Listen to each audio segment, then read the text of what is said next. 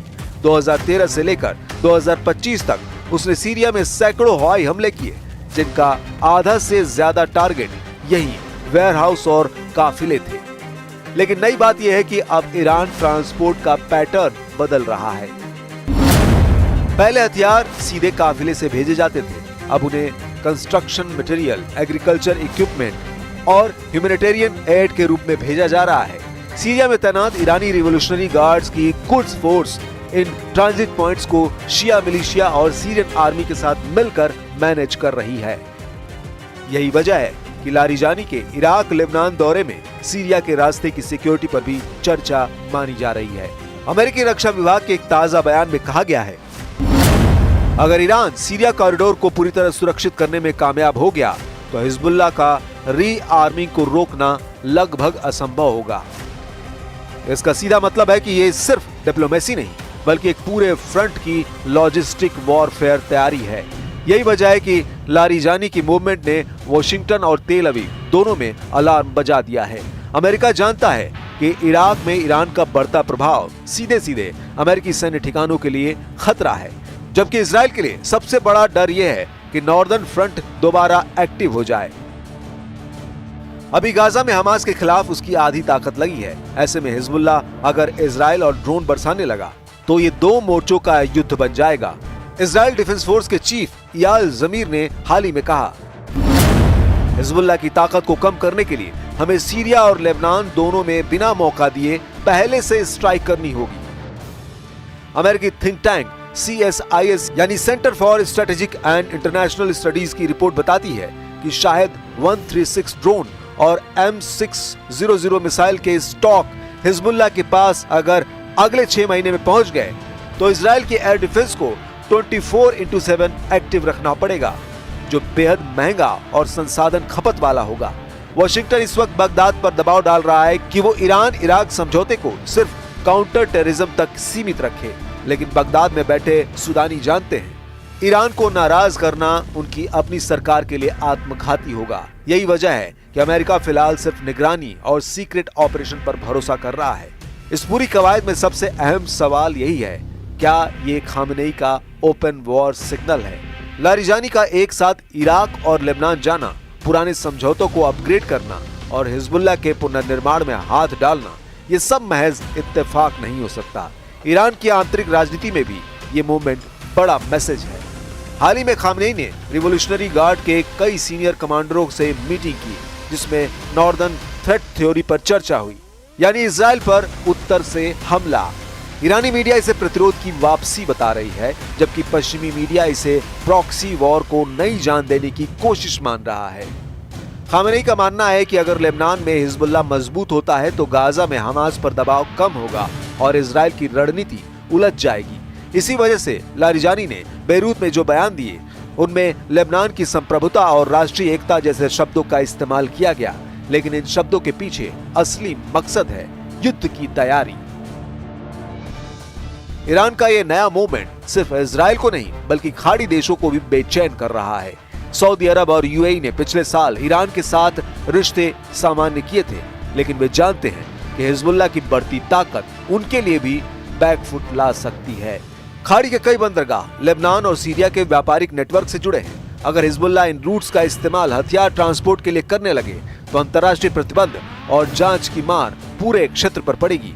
साथ ही यमन में हूती विद्रोहियों को मिल रहा ईरानी समर्थन और लाल सागर में शिपिंग हमले, ये सब मिलकर एक रीजनल एस्केलेशन की तस्वीर बना रहे हैं। कतर जैसे देश जो लेबनान में राजनीतिक निवेश रखते हैं, वे भी इस डेवलपमेंट को चुपचाप मॉनिटर कर रहे हैं। ओमान जो अक्सर ईरान के लिए बैक चैनल की भूमिका निभाता है, अभी तक चुप है।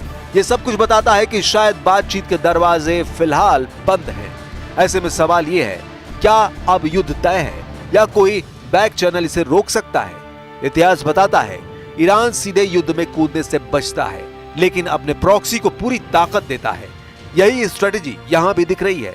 आने वाले हफ्तों में बेरूत में ईरानी फंडिंग प्रोजेक्ट, हथियार डिलीवरी के नए रास्ते और सीरिया में मिलिशिया मूवमेंट, ये सब तय करेंगे कि खामनेई का ये संदेश महज धमकी का ट्रेलर है या वाकई महायुद्ध की उल्टी गिनती शुरू हो चुकी है।